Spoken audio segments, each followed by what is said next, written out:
Hello, hello. There's a hush. You're all waiting for me to say something really important. Good afternoon and welcome to the Sydney Jewish Museum.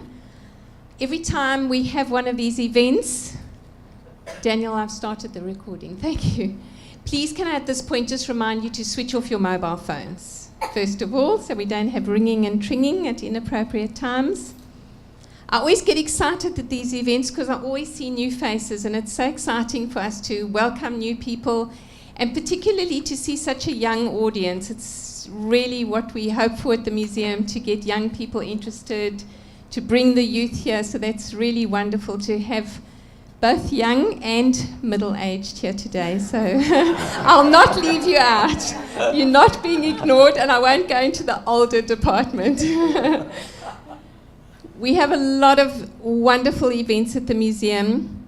Do consider becoming a member. Look at our website, because honestly, almost once a week we have something exciting happening, movies, book launches, but nothing measures up to the talks that we have from our Holocaust survivors. Honestly, we put them online, and within days we have hundreds and hundreds of bookings. People want to hear their stories, want to be here. They're just the most wonderful people. They're our treasures, our gems of the museum. So we're very, very pleased that you are able to hear this talk today. I'm going to introduce Rebecca. Rebecca's going to moderate the event today. Rebecca is one of the newest members of our education team, but certainly not far in the running. She's just been amazing from the day she joined. She's made such a difference, and I'll tell you a little bit about her. She's been with us almost a year, which I can't believe, working with the Holocaust survivors, teaching groups of students, training the guide. She did the last guide training course and did that very well, so she really is making a difference to our education department. She comes to us with a background in art history, education, and museum studies. Before the museum, Rebecca completed a PhD in history and education, focusing on the history of public art education in museums and galleries. She also worked in the north of England, managing the learning programs across museums in North Lincolnshire and working with Art Council England to improve museum provisions for young children. Rebecca is passionate about history and making it engaging and accessible for everyone, and I know she's particularly passionate in her relationship with all our Holocaust survivors. So please give both our three Buchenwald Boys and Rebecca a round of welcome.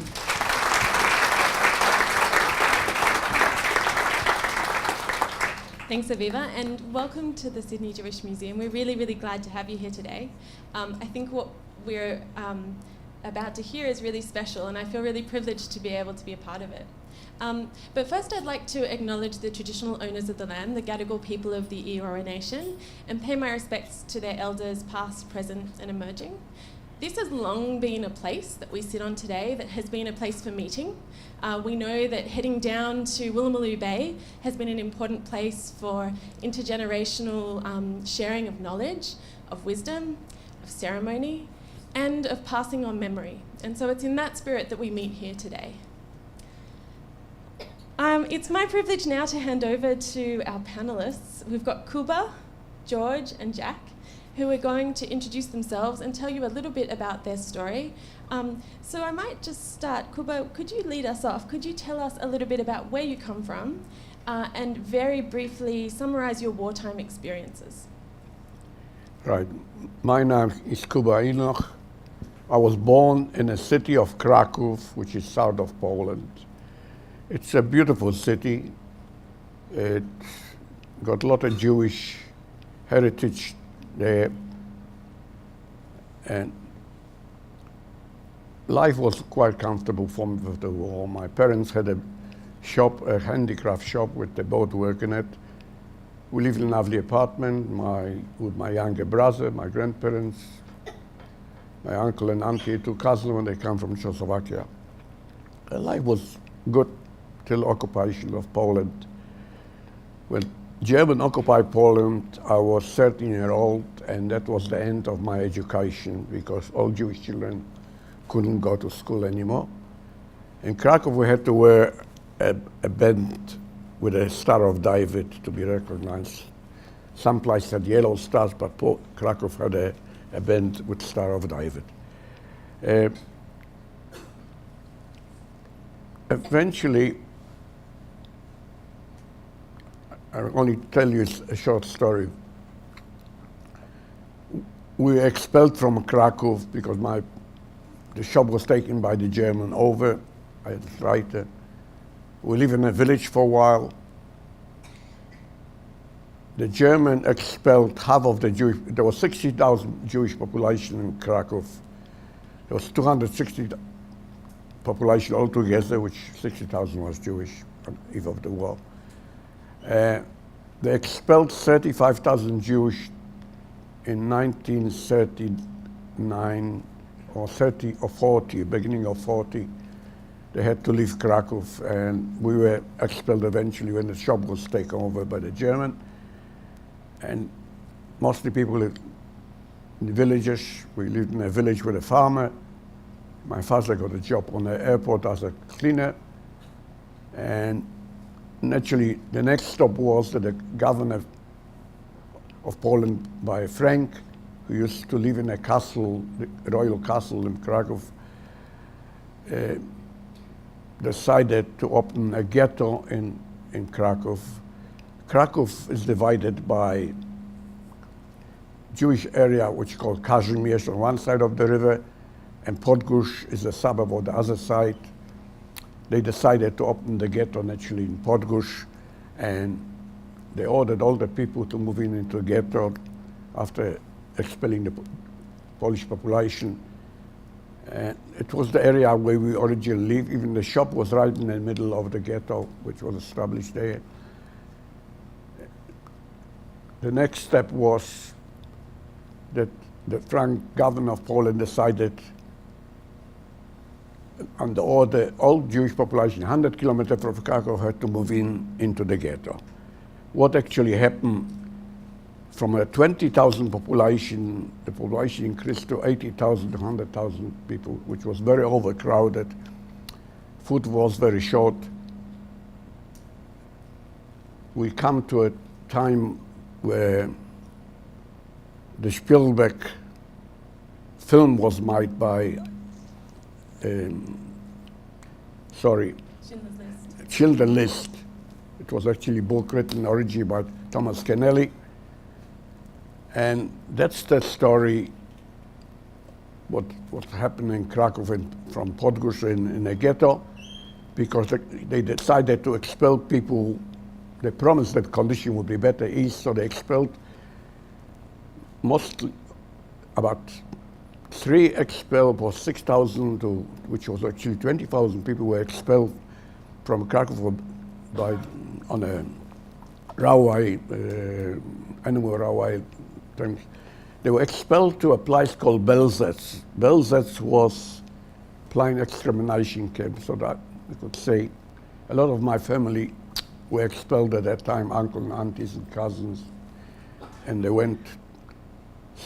Some people, they promised they're going to a better thing, but that's where they went. Because at that time, the German used to use big trucks and they reversed the exhaust into truck, and that's the way they would get people. And Kuba, can you tell us how you came to end up in Buchenwald? Sorry, all right. So from there, actually, ghetto was liquidated, and when the liquidation of ghetto happened, they established a concentration camp in Plaszów. From Plaszów, we were transferred to a smaller camp. I finished up in Ostrowiec, and from Ostrowiec, I finished in Birkenau, concentration Birkenau, Auschwitz. From Auschwitz, I was selected to go to Auschwitz III, which was a Buna, big chemical work, Buna. Then in 1944, beginning 1945, Auschwitz was closed down. We went sent on a death march, and we finished in Buchenwald. Thank you, Kuba. And So- we'll explore some of Yeah, what okay, you've said in a right. bit more detail in a moment. George, can I ask you to introduce yourself and tell us briefly your wartime experiences? My name is George Grojnowski. I was born in Poland, and our little town was very close to the German border. Was the northwest of Poland. We had a very small community. There was only about 1,000 Jews in a town that had 6,000 inhabitants. And Poland was predominantly Roman Catholic. So we were in a minority. Well, I don't have to tell you that. My dad used to deal in livestock, so we have always horses and cows and all that in the backyard. I was going to school, and I was 12 when the war broke out. By the time that I was, and I had a very happy childhood with all the animals around and friends and going to school. When the Nazis, because we were very close to the German border, within 48 hours, they overran the border guards and they were in our town. And we were put in a ghetto, and all the education was finished when I was 12. And by the time that I was 13, I was already in a labor camp. When I came back from the first work, we decided to move to a big ghetto, and we got permission. I don't know, is anybody from Poland? Częstochowa, which was a holy city. We were there. There was quite a lot of, there was about 40,000 people.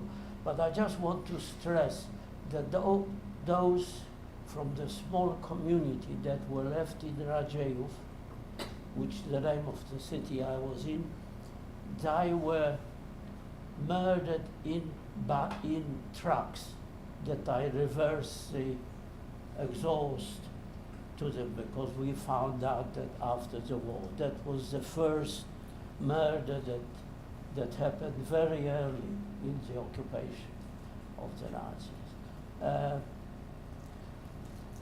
I can't tell you because I probably would be asked, but I worked on the railways, I worked in a chemical factory, I worked in an open cut mine,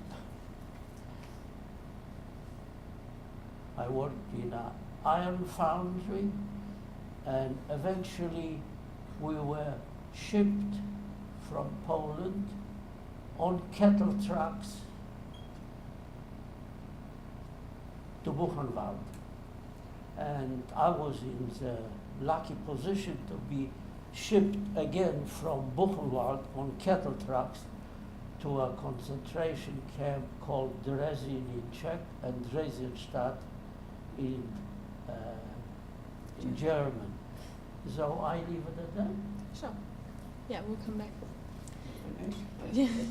So Jack, if you could introduce yourself and tell us a little bit about where you grew up and which camps, ghettos and camps you were. My name is Jack Meister. Actually, my full name was Meister, so I cut in half. It was hard to spell, so I put Meister on it. I was born in Poland, the same as the others, and I was born in Kielce. And you know, Kielce was very, very bad place to live. The first before the war. And from then on, I was about 11 and a half when the German occupied Poland. Wasn't the first thing was not so bad, but afterwards I started closing everything. Couldn't go to school, I couldn't go to pictures of footballs or anything. From then on was the worst part of my life. I lost my childhood, I couldn't do anything what a child should do. So then I decided to put every Jewish to one place so they know where they are, and they call it ghetto to the others. And then it was the hard life in ghettos. You couldn't put all the people in one place, so it had to be shared. There's different people or family, and you have to sleep on the floor or anything. No place to the bed was very bad. Then that started, and I was young, so I have to go out to work. And when you're working, you could live a little better, but you have a pass, you could buy anything outside and bring it in. That was not so bad. Then they decided to close the ghetto and transport everyone away.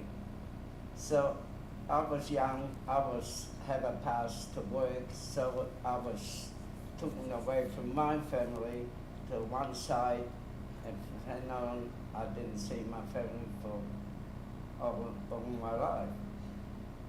Then they decided to close the ghetto and transport somewhere else. So I went another place called Radom. That was a munition factory. I worked there for a while, and then they closed down this factory. Then from then on, I went to Auschwitz. The first place, I didn't know Auschwitz was a crematorium or anything, but in Auschwitz, we're still starting counting different left and right, so the young ones on separate, the older ones separate. We didn't know it was a concentration camp in the first place.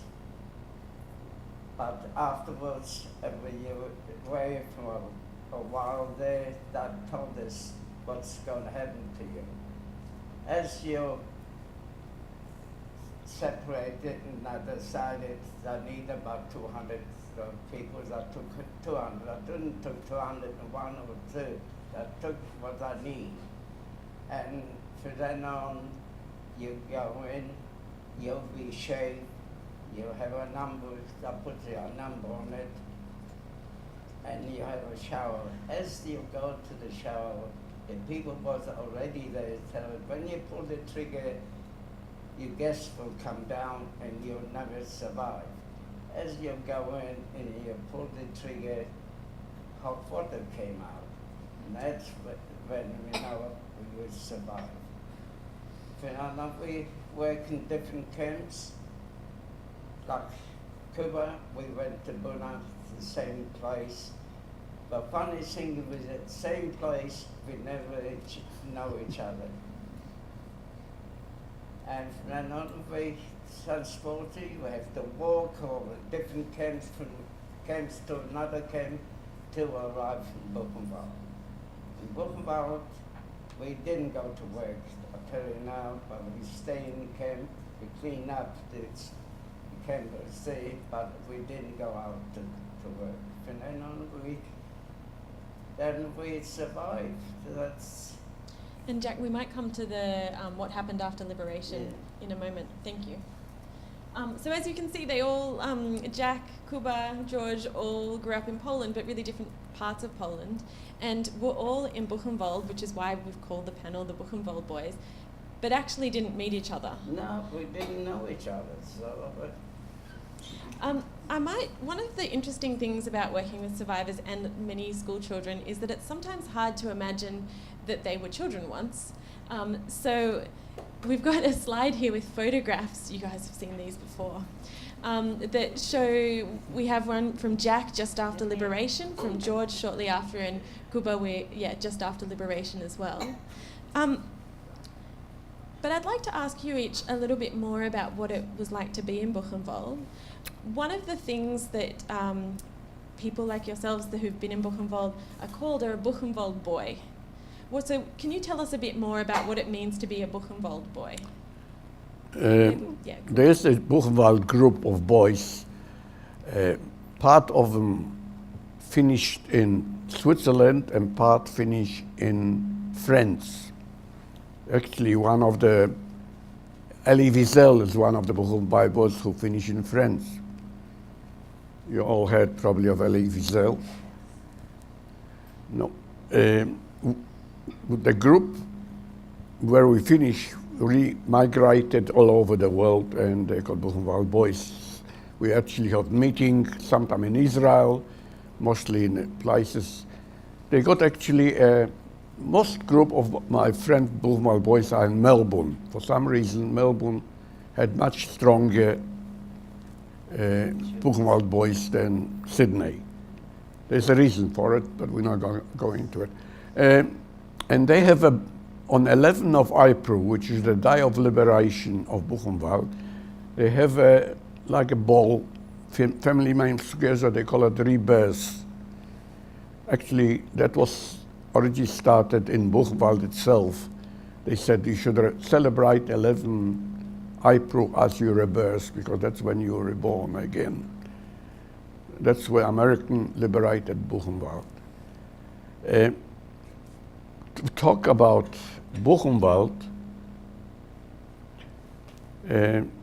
now you have to start with Auschwitz, actually, because from Auschwitz we went on a death march,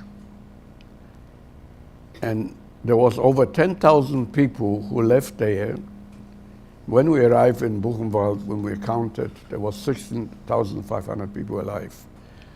A lot of people die on the way, and people were really down because it was a terrible experience. Especially on trucks, they pushed people onto open trucks. It was very cold. People couldn't sit down, so to rest. So what used to happen, people used to collapse, and the other prisoners, to make more room, they used to throw them over the top. So that's what they call death march, because also the people were shot on the way if they couldn't keep up with walking. We worked for three days till we arrived on Czech border. The reason for it was because all the railway were bombed and lines, so we had to walk till the railway were available, which was on Czech border. When I arrived in Buchenwald, I actually find Buchenwald one of the best camps I ever been. The only trouble is I made a big mistake, because Jack actually didn't have to work. I had experience that young people, German don't treat them well, like in Buchenwald. They don't have a children camp.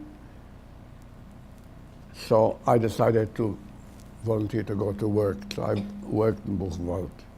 I worked in Weimar, cleaning the street from the bombing, from the rubble, till eventually the Elias was bombed very heavy by American. We couldn't go to Weimar anymore. And then I had to work partly in a crematorium there to help.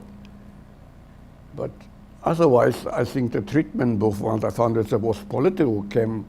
It was one of the camp which wasn't guest chambers, it had crematorium, and it was run on a political basis, originally by communists, but then by a Norwegian police took over because they were sent, didn't cooperate with the German, so they were running the camp there. And even a lot of people, they had like what they call the kangaroo court there actually. If you complain about some people who mistreated people in other camp, they certainly, by the kangaroo court, they were overnight, sadly die. So I found Buchenwald actually quite a reasonable camp after Auschwitz. I can't complain much, it was a camp, but the trouble was people were dying because of the experience from before. The food actually was very short, and there was also on the end, because of the American were stopped for 2 weeks, that gave the time for the German to start evacuating the camp. So people used to go again on another death march, which probably George will tell you about it. And actually, George, can I ask you, can you tell us a bit about your first impressions arriving at Buchenwald? Well, we were put on cattle trucks from Poland when the Russian army came through Eastern Europe. Did anybody watch last night at 6 p.m.? Yeah. Do you mean the Compass documentary? Compass. I only ask because people don't realize what a cattle truck is. They put 120 people into a wagon that is designed to carry livestock. And you know, livestock doesn't need any facilities. So there was no seats and there was no toilets because cattle doesn't need that, but human beings do. So I had a bucket, and when I have young people, I always tell them that one of the reasons I survived the camps, that I was interned from the time I was 13, I didn't come out till I was 18, that I always had a mate. Because when you were in a wagon like that, you had to be able to stand at the side, because if you sat down or collapsed, there's no way you could get up. I can't tell you how long it took us to get from Poland to Germany in winter, in January. And there was quite a few thousand of us. And because by that time the Germans already were withdrawing from Poland, so our train was stopped at certain station because the military had the priority to travel. So I can't even tell you how long it took us to get to Buchenwald. By the time we got there and I opened the doors, there were not many that got out.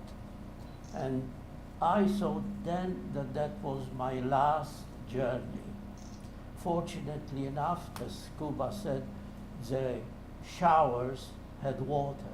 I didn't have the gas. The very first thing that I tell you, because you are adults, I will tell you, because I don't tell to the kids. I was in block 42, and that's in winter. And when we got to block, because we put in different blocks,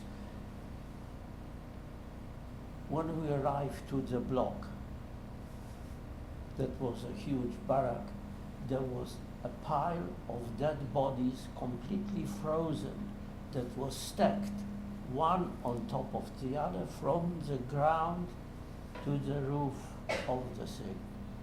So I thought, that's it. That's how I am going to finish.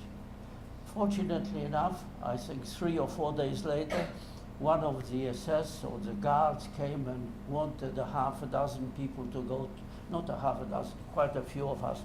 So we were taken to work every morning in Buchenwald, to work in a chemical factory. And as quick as we finished building it, the American Air Force came and bombed the shit out of the place. And believe me, that for us was like music, because the first one to run obviously were the people that worked, because we worked with the Germans. They were running the factory.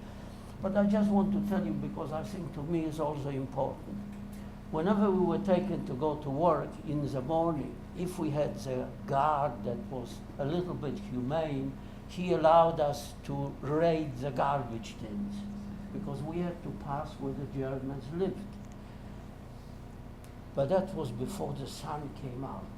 When we went back late in the evening to get back, the Germans were already up, and by the way, we were wearing the striped uniform, and my uniform had a number, 116530. I saved that jacket, and it's displayed at the Jewish Museum upstairs. And George, we might get you to tell the story of the jacket in a moment. Okay, I'm not going to talk about it because sometimes, I tell you why, because sometimes I speak and you won't believe it, but I forget to tell him that there is a jacket here. So, We won't forget. but when we came back from work and we had those pajamas on, they were spitting on us. So why I'm telling you that, because when the camps were liberated, they always told everybody they never knew about it, that there was a concentration camp in their backyard almost. So, but I am glad that those two went to Switzerland, because when the Americans were coming through the West, they put us back on cattle trucks while they were in Switzerland skiing. We might correct the record in a minute.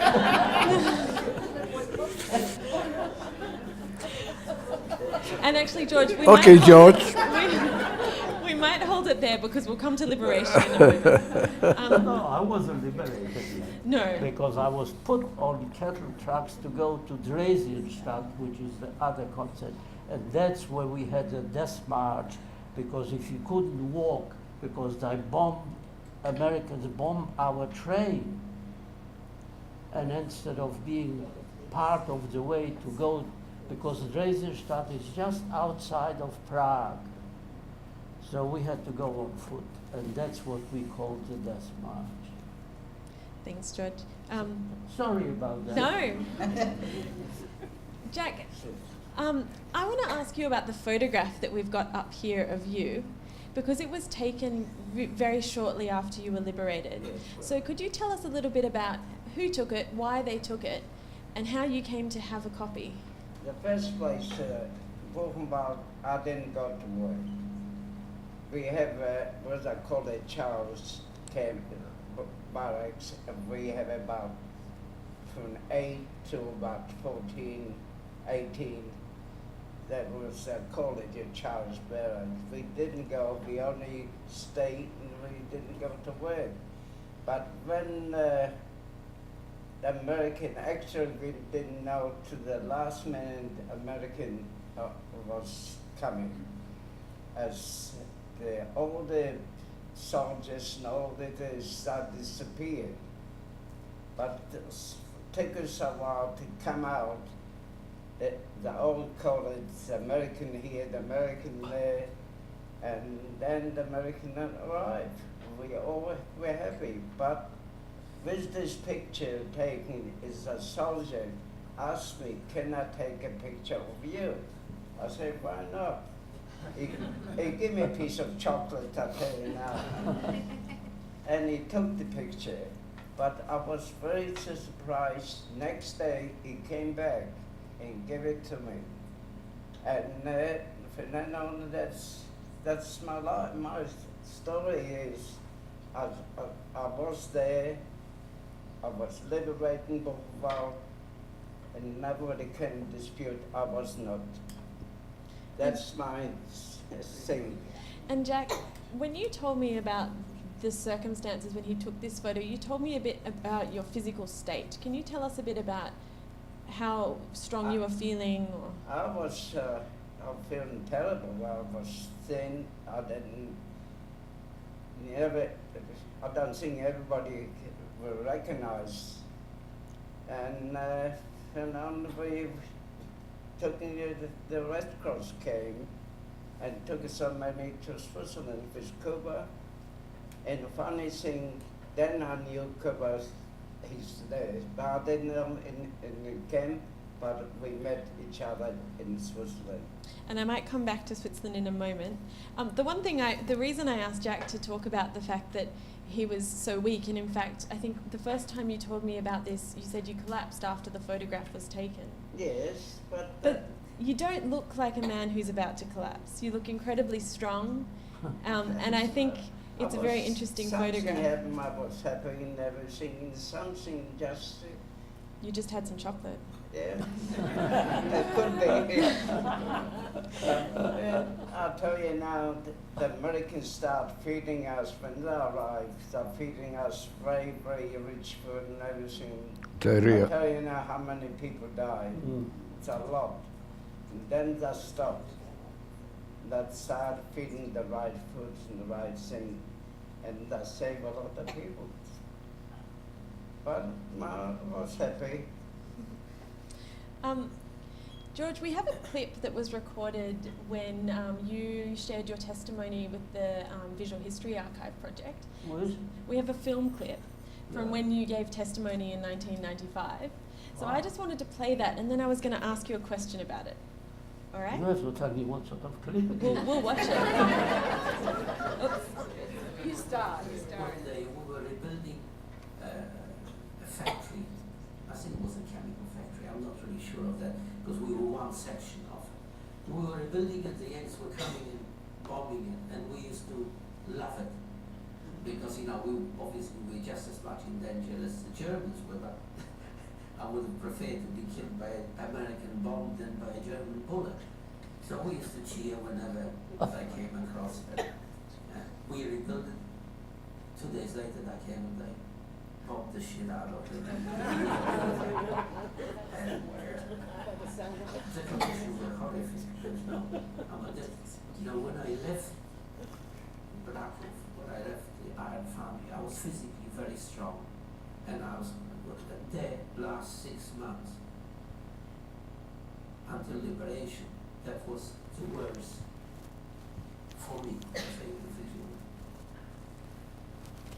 George, I wanted to just ask you about... As a matter of fact, that's not me. I'm not wearing glasses. It's all fabricated. I wanted to ask you a bit about your experience of liberation, because you were not liberated in Buchenwald. No. So can you tell us about what happened after you left Buchenwald? I know you started to, and who liberated you and your experience then? I finished talking about Death March. Eventually, we did arrive in Dresdenstadt or Dresden. I sometimes hate to tell the name of that concentration camp in German, because there is a Czech name for it. And obviously on the march, when we got to Dresden, there wasn't that many that arrived. And one morning we wake up and there's no guards. The gates are completely open. By the way, there was columns and columns of Russian troops with a red flag that were going towards Berlin. They established a hospital straight away. The majority of the medical staff were women. And at that time, physically, I was not that strong because of the Death March. That took quite a long time. Can you imagine going on foot across the border from Germany to the Czech Republic to go to Prague? And on the way, because by that time was April, so stuff started to grow like potatoes and carrots. So we sometimes broke ranks just to get something. And they were waiting for us. It was like a game, and they were shooting us like rabbits. And there, one of the reasons I survived, because I also had a mate, because we slept either in barns or in the open fields. And if I couldn't get up in the morning, he helped me, and the other way around. And on the march, we support each other. But I tell you,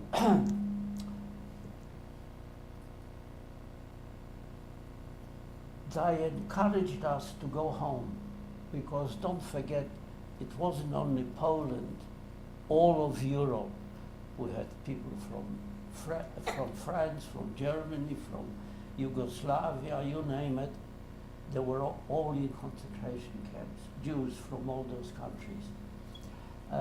So we were encouraged to go home, but at that time there was no facility, there was no buses, trains, planes. So every morning we used to run out to see how we can get back to get to our place of birth. The Russian authorities gave us 7 days. If we find any German on our way home, that we can do whatever we like. We had 7 days. The only thing, we were not on German soil then, we were on Czech soil. So every morning we used to go out, we were all 17, 18, 19, because we grew up in the camps. And so every morning we used to run out from the camp, because that's where we stayed, and try to get back to Poland. And I think on the 4th or 5th day there was a wagon with 2 drawn horses, a covered wagon like the Indians have. And 5 of us we stopped, but we stopped them. And at that time nobody would dare to speak German. So we stopped the wagon, and we started speaking to them in Polish, and they answer us in German.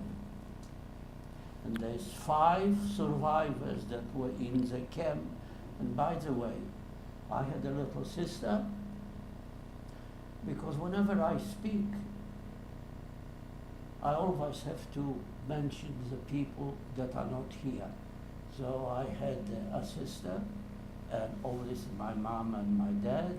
My dad had 5 brothers and 4 sisters. My mom had 3 sisters and 2 brothers, and not one of them survived. So here we are, and we look inside, and there's a very young woman with a tiny baby, and a military age German with both his legs blown off, and a very old couple. I don't think that we even discussed it. The only thing that we did, we used the same word, obviously in German, that they used to us when they knocked on our door and told us to get out, to get into the ghetto. That's the only thing we did. And we got them out of the wagon, and because I was the only one from the country, I took the reins and drove the thing into the camp. We unloaded it, and you wouldn't believe it. The only thing we looked for, because I don't know what I had there, the only thing we looked for was still for food, because the Russian army that was going there, I didn't have that much. So we unloaded, and there were big loaves of bread, and there was chocolate and sugar and butter. I didn't see chocolate or sugar for 5 years. And we had a terrific party. And next morning we were as sick as dogs. Thank you, George. So unlike George, Kuba, you and Jack were both liberated in Buchenwald, and you went to Switzerland. Can you tell us a little bit about how you came to be in Switzerland and what that experience was like? And we might start with Kuba. Yeah. We were liberated at the 11th of April. As Jack started to telling you before, the food after the war was the biggest problem, because the Americans used to have 3 ration. They provided one of the ration for us, even the war was on. I was very lucky, because I seen some boys bringing some biscuits and asking where the biscuits coming from. They told me the German had Alsatian dog, the Alsatian the biscuits. So I got some biscuits. We lived on biscuits because the food, what they confiscated from German, was too rich, they might reach to. Until more medicine came from America, diarrhea, people were dying of diarrhea. But by beginning of May, the war still was on. A Red Cross from Switzerland came, and they announced they are prepared to take 350 young people were recovered to Switzerland. I was lucky, Jack was lucky too, to be selected. But actually, there was a rabbi in charge there, Rabbi Schachter, who looked after us, and he went with the army, guard army, on a train with us to guide us. And when we come to Switzerland, when they counted, there was over 750 people on a train, so the Switzerland wouldn't let him in. He tried to deal with it, but nothing happened. They said, we take 350, that's all. So what happened, because the train was going slow, people were jumping the train. And there were older boys too. So we finished up going to Paris, and they unloaded people who didn't have permission to go to Switzerland, and they started become the French Swiss Buchenwald Boys. And we finished up in Switzerland, and we were taken to Red Cross home. We were a rough lot at the time, and we divided in a group of 10 with a so-called father and mother, which we found because there were no other fathers and mothers. So eventually things got worse. People, they revolted, they didn't like it, and we were given over to the Jewish community, the Red Cross Jewish community. You can look after them. So eventually we'll finish on different Zionist Hachsharas, divided to religious, not religious people. And so, Jack, it was in Switzerland with the Red Cross where you met Kuba. Yeah. Can you tell us a little bit about your experience of being in that children's home? Children now my age, we have to decide which way we go. I went, first place, I went in the hospital. I was 6 weeks in the hospital to recuperate back to normal. And from then on, I have to go to a place, and we have our Jewish organization. We have very Orthodox Jews, one camp. Some of them didn't have so Orthodox, but I was lucky. I went to the hardest part, the Orthodox. Yeah. But then I was it was very hard. When you in the camp came out, you have to do what I had to tell you to do. You can't, on the Shabbos, you can't carry anything like this, and you can't go with the ladies. The ladies were separate, the men were separate. It was very hard, but eventually you learn. We have to learn. We have to learn how to eat. We have to learn how to behave yourself and everything. But I was really lucky. We went to Switzerland. That teacher is, and then it was very good. I can't complain. And so you each ended up in Australia.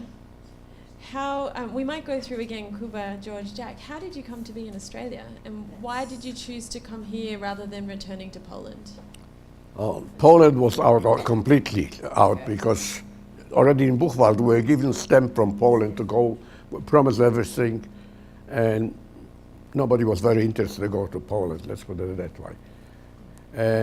Then after Switzerland, like Jack told you, I can tell you a funny story why he went. What they did at that time, they tried to buy neshamot, how you say, you know, souls. So in the Red Cross, we were given one slice of bread to eat on a table. This place, Agudat Israel, they went to. At that time, they didn't believe in Israel at all at the time. They believed that they should go to America. And so they took a few boys from every different home. And they come back, and when they come from my village, they say, would you believe it? They don't slice the bread. They leave the whole bread on a table, and you can slice how much you want from it. Because a lot of time, people used to still store bread under the pillow overnight to have something for tomorrow, because they still couldn't get the mentality that it was available. So that's the way it used to happen. But there was also Hashomer HaTzairi, which was a socialist. A lot of Jewish, a lot of people went over there. And to tell you exactly, Switzerland was a good place because you could learn profession and things like that from art. But the condition was you had to remigrate. Swiss will not accept you as a citizen. Even if you're born in Switzerland, you can't become a Swiss citizen. You got to earn your Swiss. So everybody had to give a name if you have any relation anywhere. And so they connected the relation, like if you had some person in America, the relation will sponsor you, so you migrate to America. And who could migrate anywhere else was finished going on Aliyah to Israel a lot, through Italy at that time. And things were not coming very good from Israel at that time back. So a lot of boys who were left over, they only had one choice, Australia, which had migration open at that time. So that's how we finished. The remainder finished in Australia. I think what I found out, there was only 3 boys from all who left in Switzerland and become citizens of Switzerland from the whole lot. George, how did you end up in Australia? I always loved that question. I tell you, because always I'm asked when I have kids, you know, I have teenagers, how did you come to Australia? And I always say that I always had a mate, and that's exactly how it happened. All the places in the world, we were waiting in Germany to get out. But because Kuba was telling you that he didn't want to go to Poland, I have to tell you my story, because one of the first things I wanted to do is to go back, because we knew that the Nazis were killing people en masse. But in spite of everything, because I don't want to tell you the story, because I've seen my mom and my little sister being taken and my dad physically being taken. But because human beings have the hope, so you always have the hope, maybe somebody did survive. And I just want to tell you, from the small community in Poland that we had, just over 1,000, 114 were Grojnowskis, were our tribe, and only 10 survived. So I wanted to go back, and I did eventually get back.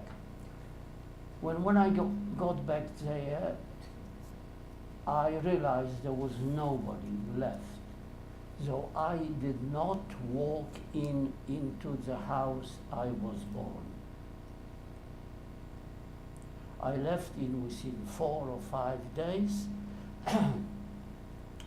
and I joined a kibbutz, and I went to Prague, and in Prague I was approached by 2 very well-dressed Jewish fellows and said, George, you are 18-year-old, we are trying to get the Jews out of Europe to go to Israel illegally, because Britain had a blockade, so Palestine was not accessible. So I joined the Bricha, I joined and I organized, I established a point between the Czech Republic, what is now the Czech Republic, and Germany, and we got ex-army officers and soldiers from the Russian army that wanted to take their uniform, and some of them had the highest decoration, the Heroi of the Soviet Soviet army, and we flushed them in the toilet and smuggled them across. And I worked for quite a while until the communists took over power in Czechoslovakia. So I took the RAS transport across to Germany, and from there they were transported to either Naples or Marseille to go to Israel. And what was the question? How did you get to Australia? My phone. And and from all the people, I was waiting in Germany. I had a mate. So he came one morning, he said, George, that's 1949. He said, George, I put your name down, we're going to Australia. You bloody mad, there's nobody there. There's only kangaroos and aborigines. Now I blessed every day that my mate put my name down, and he lives in Melbourne. He was my best man at my wedding. I was the best man at his wedding. And he's much older than me. I am 90, he's already 93. But 2 years ago, he found himself a new girlfriend. That's okay. So Jack, you also came from Switzerland to Australia, Yeah. and you learned a trade in Switzerland. What was that trade? In Switzerland, I decided to go back to Poland. I wouldn't go, but Polish embassy came to the hospital and gave us passport, Polish passport. Still have it, but we decided no, we never go. But to learn a professional, we have to learn something. So I decided to learn with leather goods. And it was very good. I learned, I came here, and I got straight away a job, straight away to work. But when I say Poland, to go back to Kielce, and we had story about what's happened in Kielce, when I killed so many Jewish people, went back, but they say, that's it. No way we go to Poland. Kielce is quite well known for being a city in Poland where there was a pogrom shortly after liberation, shortly after the war, where 46 Jewish people were murdered by the local people. And so after that, it was that story that many survivors who heard about it decided not to return to their homes. And Jack is from that city. That's right. You don't mind if I just go in Please. for a second?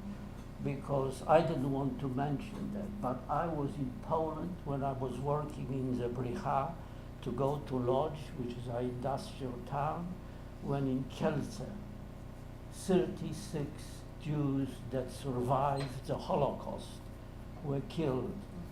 I was very close to Kielce, and I was talking to the Polish ambassador about 6 months ago, one-on-one. And I mentioned to him, because I decided not to speak in Polish. I decided to speak in the country that adopted me. So I just wanted to tell you, because I knew that I didn't want to mention it, but you mentioned it, so I was there when it thing happened. It was very bad.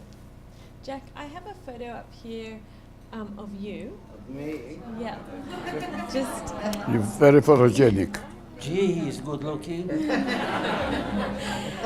and this is after you came to Australia. I was wondering if you could tell us a little bit about that day and where it was taken. It's first place, as you come to Australia, they have the Jewish Welfare Society here decided each group, each chap goes to different families. And I was lucky that I found a good place, a good family to look after me till I got married. And I'm thankful for it.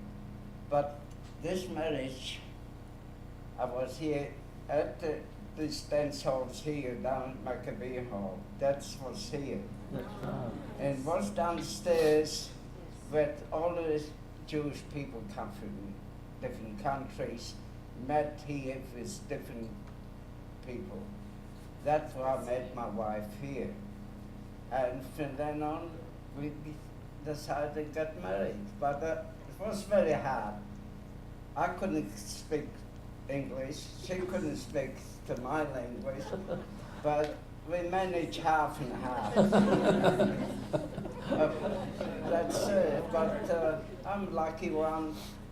I got a good family to look after here and got married. It didn't take long. I came here in ended 1949, 50, and I got married 51. I didn't wait too long. Didn't waste any time. No, but when you're alone by yourself and you don't want to go again by yourself and leave it by yourself, I decided I'd get married. But I was lucky. I got good lady. She looked after me, and I look after her. We stayed for 65 years, so I'm happy.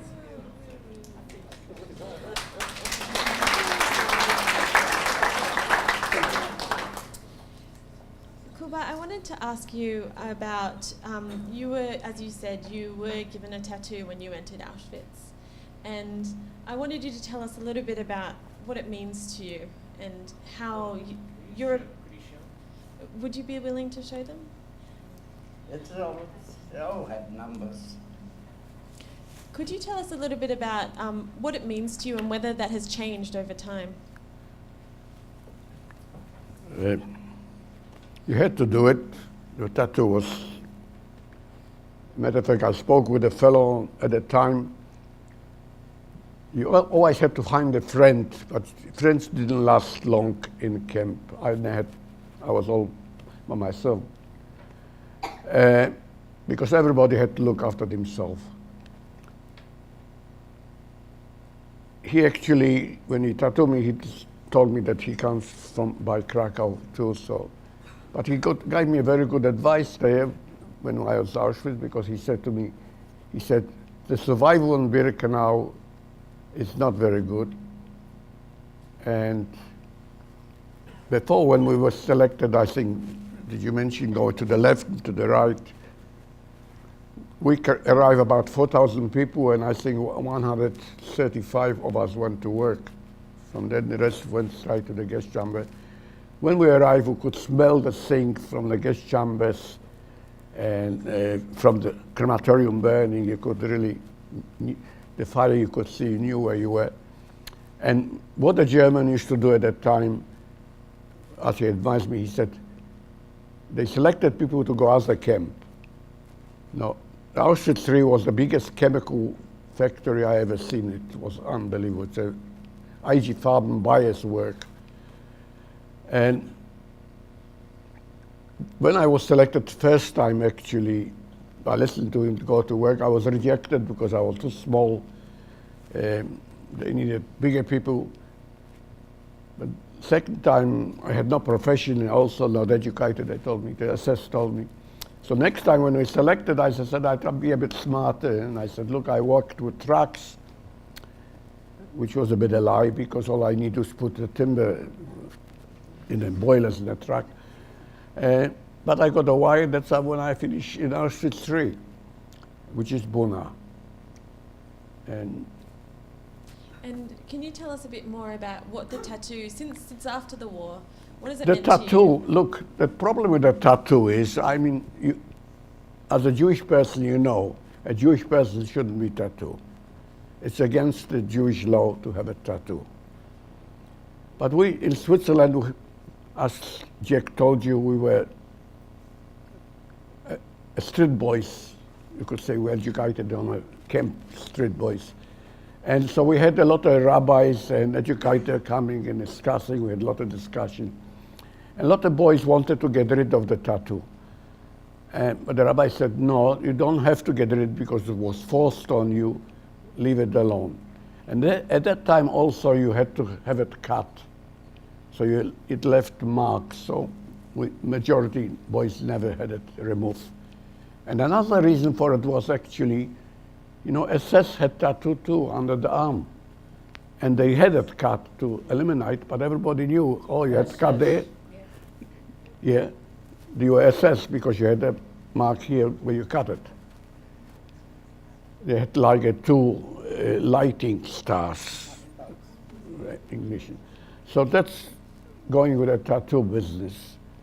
But it became actually, I had a very good friend here in Australia. He passed away now. He wasn't friend at camp. We all become friends after. We was in Switzerland too.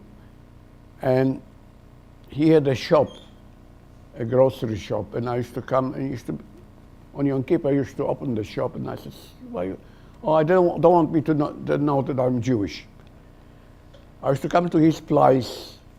I'm just trying to give you an idea how people used to live with trauma living. It took sometimes 5 to 10 minutes before he opened all the locks to let me in.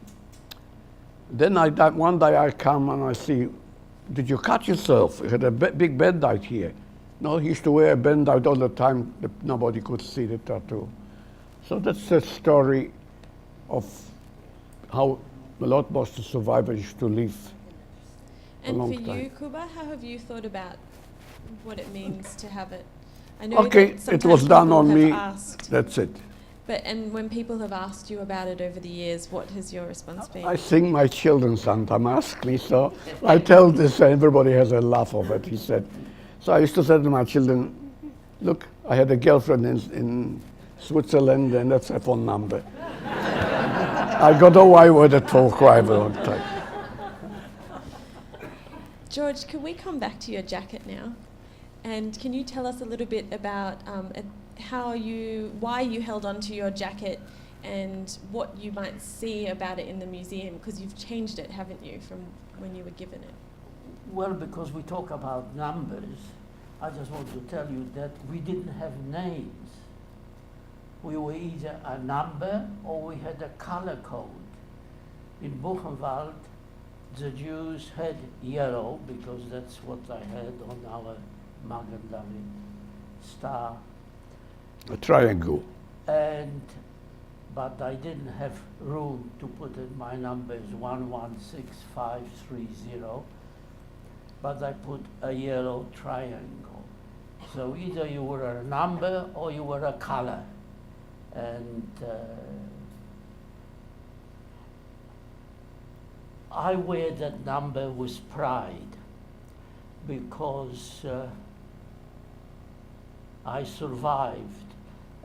But what I did, as quick as I liberated us, I took our uniforms because it was overrun with lice and with dirt and all that. I put it on a big pile, put petrol on and sent it alive. As an 18-year-old, I never had anything on me or anywhere where I was staying to indicate where I came from. Not even a button. So I thought I have to have something that indicated where I was to remind me of what I went through. How I managed to do it, because I had to clean it. There was no way that I could bundle it up and put it there because, as I told you, it was overrun with vermin. But I did it, and I feel. But I want to tell you, I was interviewed by Spielberg, and I spoke for 3.5 hours, and they couldn't shut me up, and I still didn't tell him my story. But when he finished, he said, George, have you got anything that you saved? I said, yes, I have a uniform somewhere, and I couldn't find it.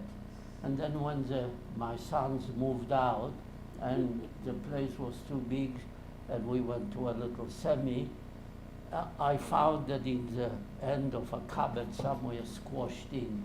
So I dusted it off and I gave it to the Jewish Museum. Does it answer? Absolutely. The one thing I wanted you to tell us about is you said that you had a yellow triangle. Oh yes, I had it's not yellow in the museum, is it? I had a yellow triangle, but because I was liberated by the Red Army. So in honor of that, I changed that to red, because in Buchenwald, the political prisoners had red. And I tell you, because Communist. a lot of people ask me, why didn't you fight back and all that? And I explained, but I don't want to talk about it. But the first thing that when we arrived in our group to Buchenwald, we had a couple of French young men. I don't know if they were Jewish or they were just political prisoners. But I don't know, you realize that the Germans were very clever. They left the Polish police intact. They only dismissed the top ranking officers. And instead of having the Polish eagle, they put a little swastika on. And in the camps and in the ghettos, we had Jewish police, Jewish couples.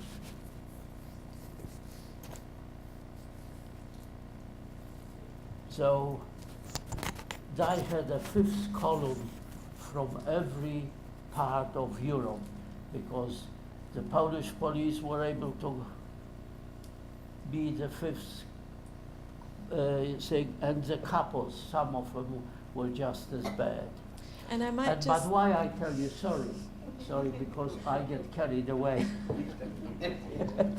Why I tell you that, because those two young Frenchmen came to us as quick as our group arrived and said, obviously in German, because we didn't speak French, point out to us who was a couple. And there was a couple there, I don't know who pointed out. The next morning they disappeared. So there must have been underground there in Buchenwald, would you believe? So. Yeah.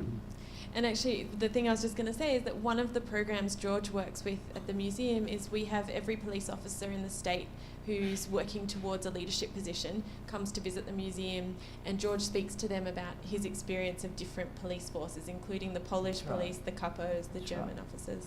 Because I was beaten up, I was flogged, and within half a minute I would have been executed. Do we have a couple of minutes, Aviva, to... All right. Well, we might. I have one last question. Seeing that it's Father's Day, and I know that each of you, when you share your testimony with school students, what you finish with every time is talking about your children and your grandchildren, and for some of you, your great-grandchildren. And so I just wanted to ask you each to tell us a little bit about what it meant to become a father, or a grandfather, or a great-grandfather. Maybe Kuba, would you go first? And actually, before you do, Kuba's here with his daughter today and her family on her birthday. So thank you so much for giving up your birthday to be here with us. My Father's Day's birthday is here. Phil, I speak a lot of time with schools, and I always tell them I established a Jewish family which I'm very proud of. And this is my answer to Hitler, because he tried to destroy us. He didn't succeed because I got a beautiful Jewish family, and the continuity, please God, forever.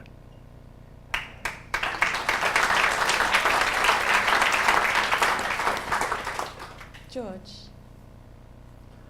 I want to, can I expand? You can say whatever you like.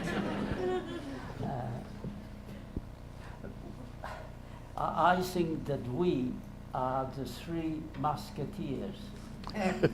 Without swords, without guns, we won our battle to survive.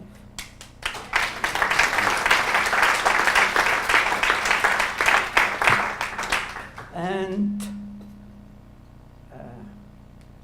establishing a family, having kids, that's our victory. That's it.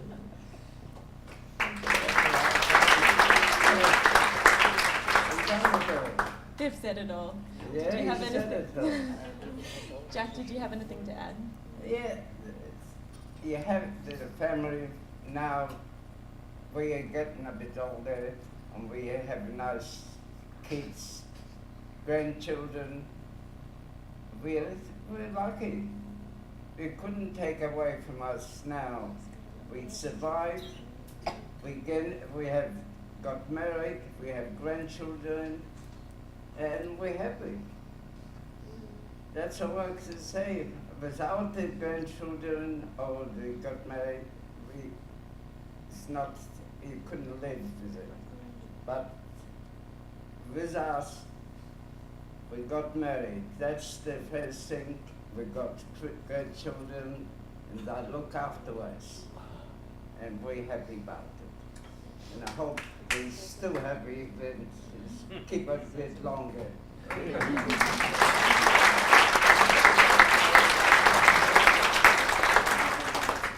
Thank you each so much for sharing your testimony here today. I know it's a really difficult thing to come and share testimony, and each Kuba, George and Jack volunteer numerous hours to our museum to do this with school children, and we're just so privileged.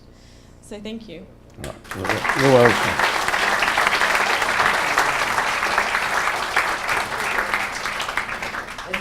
As Rebecca said, you know, the education department do such a wonderful job. We're hoping to almost or get there to our 30,000 school children come through this museum in 1 year. Every morning this place is filled with children, and for them to hear a living historian and to directly connect to a story from somebody leaves an indelible impression. And it's very, very hard for our survivors to come in and continuously tell the story and relive the moment. So they are honestly the gems, and I'd also like to acknowledge the survivors who are in the audience today. Please stand up and be acknowledged as well, all the survivors.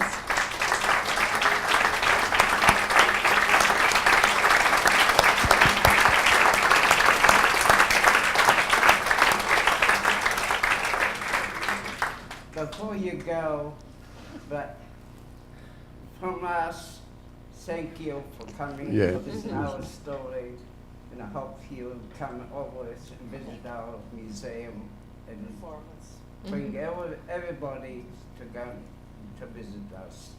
Thank you, Jack. Be our marketing person. Yes. That's, the museum it's a very good thing. That's our second home, I tell you now. We come here, we enjoy to see people coming, kids coming, and we're doing our best to keep going. We have got an exhibition on which is the photographic portraits of all the survivors who still work at the museum. Please come back and see it. It's only on for about another month. We had a world-class photographer take these photos. They're all holding artifacts which are precious or have meaning to them or which they've donated to the museum. So that exhibition is really well worth coming to see, as well as our brand new Holocaust exhibition if you haven't had the opportunity. It's very hard to think what to give such wonderful people. Oh, come on. So it's just a little token. A red rose means love, and I wanted to tell you that you are very much loved. Thank you. And thank you so much for being here. Thank you, darling. What a beautiful roses.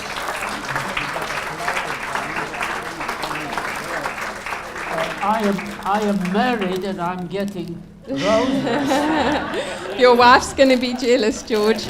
I want to thank the families of the survivors who are here today to share this moment. I want to thank you all for being here today. I'm sure this is an afternoon you will remember for a very, very long time. Happy Father's Day to all those fathers and grandfathers who are in the audience today and are blessed to have their families. Let's give Rebecca and these three wonderful Buchenwald boys another round of applause.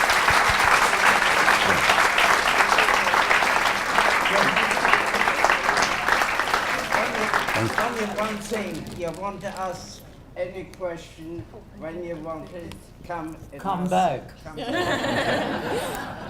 Sorry, Kuba. Unfortunately, the museum has now closed for today, but please make sure you come and visit us again, and thank you for being here. Drive safely.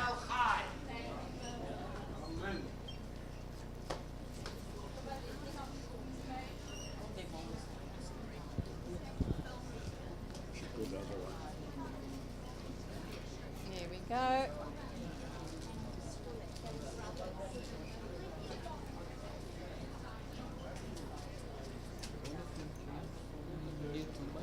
Yeah. Go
in the bottom of the center.